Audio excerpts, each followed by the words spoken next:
এসআইআরের মাধ্যমে যে সাধারণ মানুষকে হয়রানি, সেটা শুধু নয়।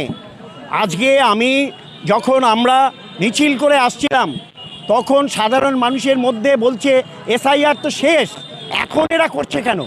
আমরা কিন্তু বহুদিন, যখন এনপিআর শুরু করেছিল, যখন এনআরসি যখন আহ্বান করেছিল যে এনআরসি করা হবে, সেই সময় থেকে আমরা বারবার বলে আসছি আমাদের সীমিত ক্ষমতা, কিন্তু আমরা সবাইকে বুঝিয়ে আসছি যে এই যে সরকার, এই সরকার শুধু কেন্দ্রীয় সরকার নয়, কেন্দ্রীয় সরকার এবং রাজ্য সরকার 2003 সালে যখন আইন পাশ করেছিল যে ইললিগ্যাল মাইগ্রেন্ট এবং তার সাথে সাথে এনআরসি তৈরি করতে হবে, সেই সময় দেখা গিয়েছিল সমস্ত আজকে যে সংসদীয় যে দলগুলি, সমস্ত দলগুলির নেতারা তাকে সাপোর্ট করেছিল।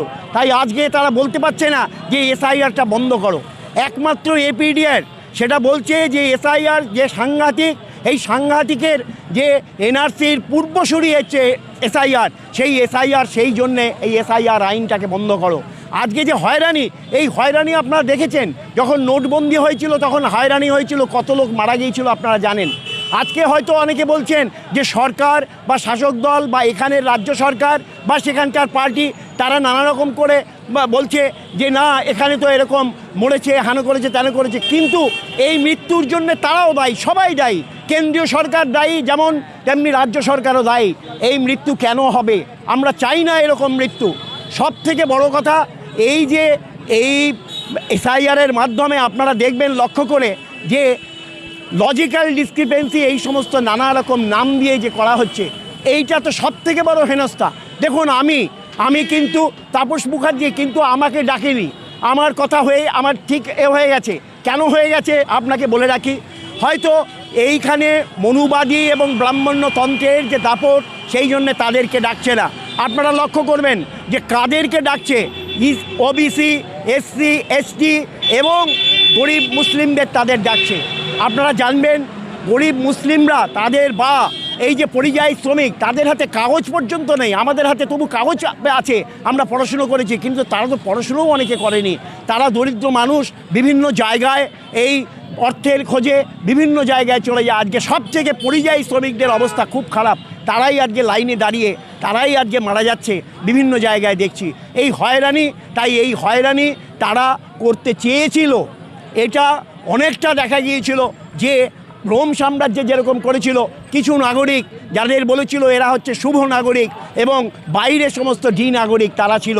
একটা ক্যাম্পাস করেছিল শহরের মূল ভূখণ্ডে এবং তার চারপাশে ছিল হচ্ছে এই ধরনের ডি নাগরিকরা। আজকে সেই অবস্থা এরা তৈরি করতে চায়।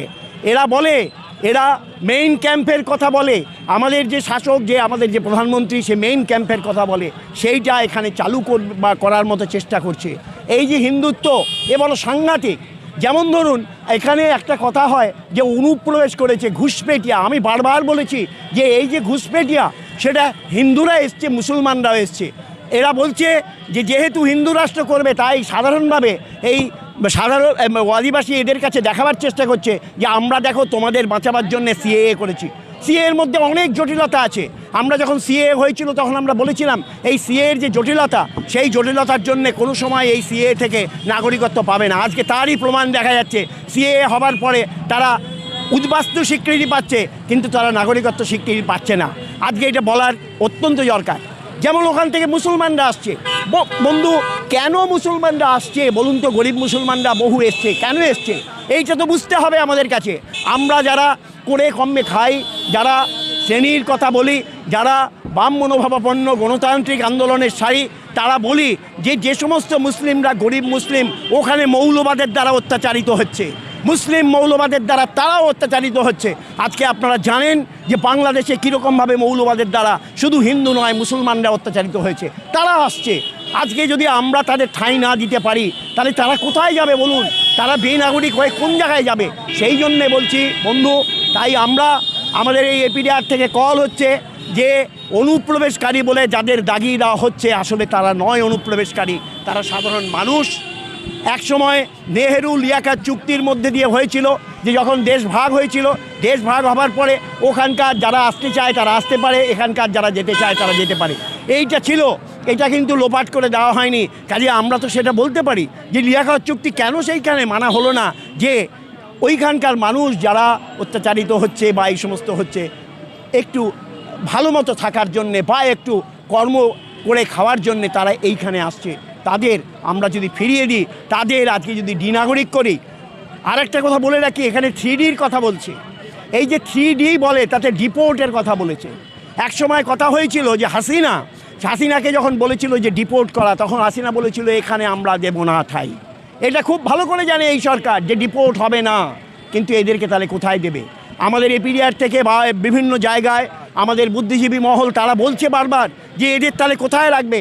এদের ডিনাগরিক করে এদের এমন ধরনের কাজ নেবে যে কাজে কম মজুরিতে এরা খাটাতে পারবে। আপনারা আজকেই পেপারে দেখবেন আদানিকে নিয়ে প্রশ্ন হয়েছে। আজকে দেখবেন সেই আদানি আম্বানি এদের যে বড় বড় কর্পোরেট সেক্টর, তাদের আজকে অবস্থা খুব একটা নয়। তারা কম পয়সার শ্রমিকের জন্য তারা এই ক্রোনি ক্যাপিটাল হয়েছে এবং সরকার তাদেরকে সাহায্য করার জন্যে আজকে এই ডিনাগরিক করার চেষ্টা করছে। এইটা একেবারে পরিষ্কার জলের মতো।